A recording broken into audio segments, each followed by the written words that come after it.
Hey guys, in this video, I will show you how to find your PIN in Roblox.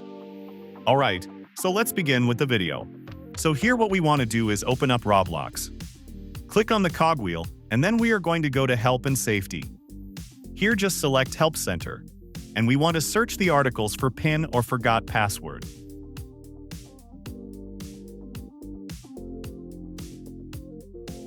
And you will see this, I forgot the password, so click on I forgot the password here. And then from this section, we will just scroll all the way down and click on Customer Support.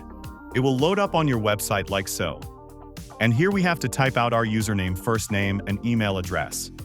So this email address is really important because we will receive a confirmation here on this email address. So we will receive the email. Now, what device are you having the problem on here? I'm going to do PC because I play Roblox on PC and type of help category.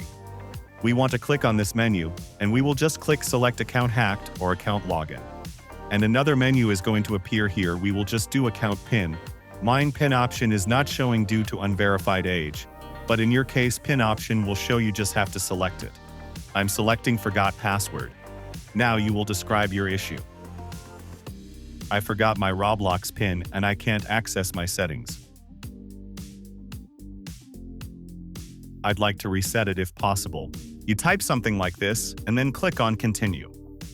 This will send an email to Roblox support, and they will walk you through the process of resetting your PIN on Roblox. So that's basically how you can find your PIN in Roblox. So that's all for this video. Consider subscribing if you find it helpful, and I'll catch you in the next one. Thanks.